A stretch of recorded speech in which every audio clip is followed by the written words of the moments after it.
Hello, everybody. Welcome back to welcome back to 10-minute reviews. This is Freya. Say hi. Say hi, Freya.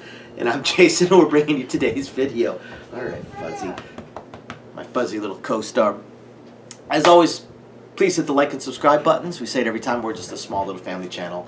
Crazy Fuzz, me, the wife, just love to read books, love to talk about books, and hopefully we bring more books to you guys for your enjoyment. We would appreciate any support you guys might want to give us. So for today, I want to talk about Kirk Mason and his book, Mastering Magic. Very interesting, very interesting book. It was an excellent book, a whole ton of fun to read. Just had some interesting premises to it that I found just fascinating overall, especially just the world that he built. So, as always, I'm going to talk about four things: the world, character, plot, and the writing style. So the world is pretty basic. It's more or less modern world. The more would be the fact that magic is in existence within this world. Now, he only hints at, he does kind of hint at magic having been founded or discovered by certain individuals, and that kind of created the four different branches of magic that exist. It kind of does give a few very vague hints, possibly where the magic comes from, maybe the wellspring of magic, I guess you could say. But otherwise, you've got magic, and you've got the modern world, and they kind of blend. And the magic itself has sort of taken over its own governance. Basically, it's illegal to learn magic, practice magic, or use magic without having gone through this magical academy. And they have to choose. They will test you for magic. If you have magic, you are required by law to go to this university, this school. And what we learn is that this university, this school, they kind of use a little bit of conditioning.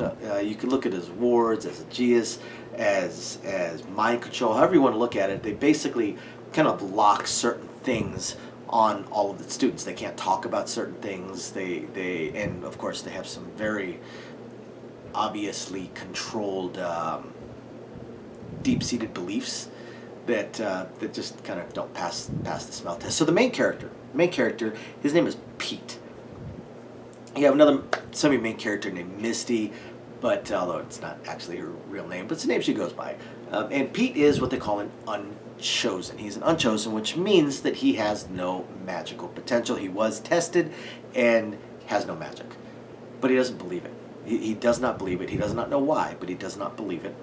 And he thinks he does have magic, and he wants to be tested again. And the only way he can get tested again is basically black market. He hates the academy, doesn't want anything to do with the academy, so he needs to find someone that will illegally test him, and then if he does have magic, illegally train him.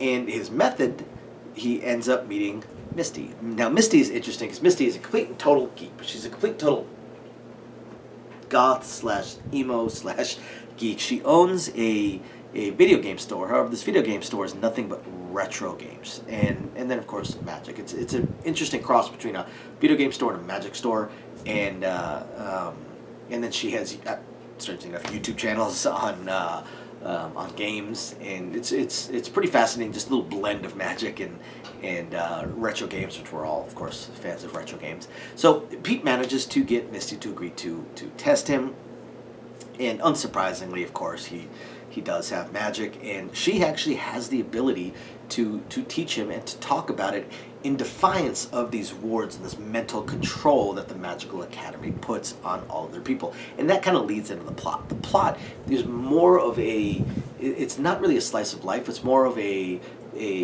why, because naturally we learn about the evil academy and the evils of the academy and some of the things that have been done. For instance, we learned fairly early on that Pete had to have passed his original magical testing by the academy, because there was a ward, there was a mental block, there was a shield put around his magic was locked away, hidden away, locked beyond his ability to access or anybody else's ability to access. And of course, Pete wants to know why. So as Misty starts teaching them, they start, examining this ward. Now, of course, Misty wants nothing to do with this. She just wants to live her life, doesn't want to get crossways of the Academy. She hates the Academy as well, but doesn't necessarily want to get crossways of them either. And then, of course, we have a few other people, naturally female, that enter into the equation as well. And that eventually leads, thanks to some, I can't even call them poor decisions, but just some accidents that happen. They come to the attention of certain people of the Academy, which then leads into having to explore why was this ward placed around his mind? Why was magic, in his particular case, locked out? And why can he do more magic than anybody else? Not necessarily power-wise, but he just has a broader range than he is supposed to. The magical system and the way they explain it in almost squares is very, very interesting and makes a ton of sense. So it's pretty fascinating, and I do hope that this is a series that we can explore a lot more on. I don't want to give away any of the plot spoilers that occur near the end of the book, but it's pretty fascinating. It's a fun read, guys. It's an absolute fun read, and that's the writing style.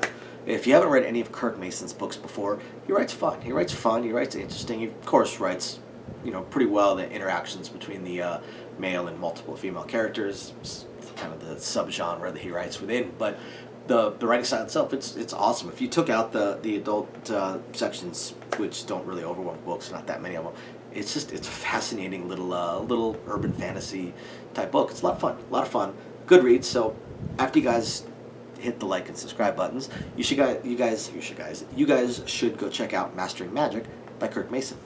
Thanks everyone for watching. Catch you next time. Bye now.